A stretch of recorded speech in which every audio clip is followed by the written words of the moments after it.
next on the show, it is Valentine's Day, and a lot of the world's going to celebrate love. Next on the program, though, we're going to talk about a new study in social, psychological, and personality science, and it offers a bit of a twist on the idea that being single means you're unhappy. It suggests, though, that single women may actually be happier than single men. The study looks at a few reasons for that, including women having stronger social connections and tending to be more emotionally independent. Janine Hubbard's here to talk about it, registered psychologist. Good morning to you. Good morning and happy Valentine's Day. Thank you. Can you elaborate on this whole thing, single women being happier? Absolutely. And I always like to give a few caveats anytime I'm talking about a research study, because while this is highlighting some really interesting findings, it's often, very much the first step to look at, okay, what's happening here? So, for example, they reported higher levels of satisfaction and happiness, and the authors suggested some reasons behind that, but that's not something that they actually assessed. And I think the other thing that's really important is they looked just at singles and in kind of looking for heterosexual relationships for the most part.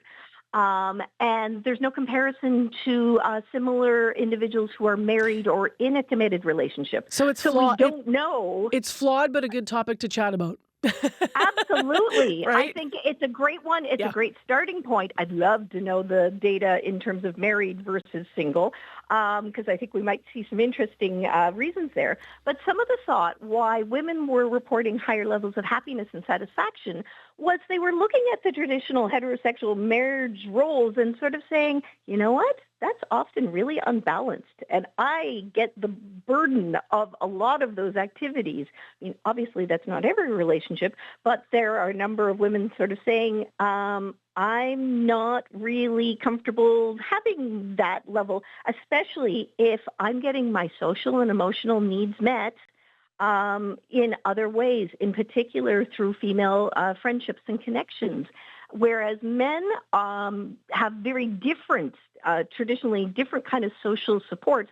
They may engage in lots of social activities with their male friends, but they may not be getting their emotional needs met by friendship as opposed to a partnership, whereas women may feel quite satisfied having those needs met just with their female friends.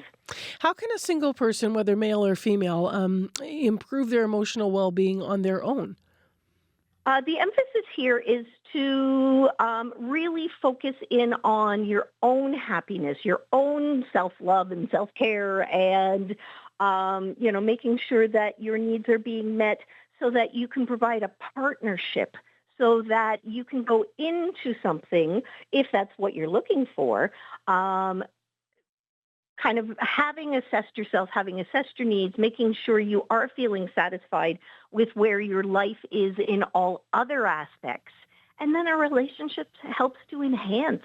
It helps to benefit, but it's not going to solve all those other things that really, may take some therapy, may take some self-reflection, may take just I've been more isolated than I'd like after COVID, and I want to reach out and get more engaged in my community or classes or clubs or something so that I'm feeling connected. How do the stigmas for single men and women differ?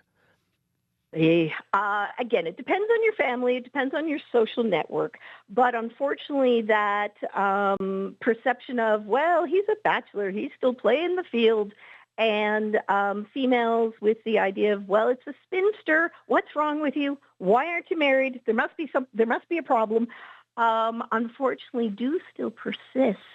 In at least, like I say, in some networks. And that can be a really hard one to overcome for a lot of people. And it's really interesting because then when you look back at what the study said, which is, that women, maybe at least some women might find connection easier than men if they're both single.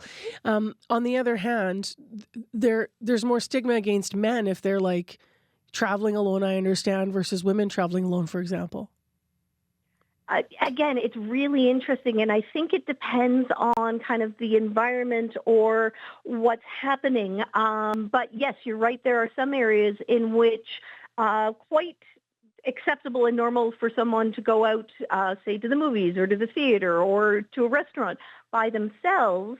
and kind of what are some of those perceptions.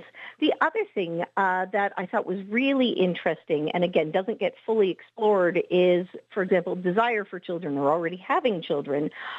There is some interesting research that suggests that for both genders, once you're over the age of 40, your satisfaction and your comfort with your relationship status as single does seem to increase.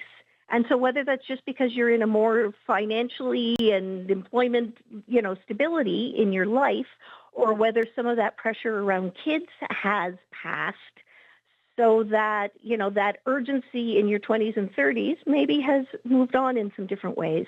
I don't know. Again, this is why research is so interesting, because it raises more questions than it answers, I think. Janine, thank you very much for this morning. Appreciate it. Oh, thank you. Take care. You as well. That's Janine Hubbard, psychologist, just talking about this, as she said, interesting, not necessarily scientifically deeply based study, but it is a new study out in the social, psychological, and personality science document that talks about levels of happiness among single men versus single women.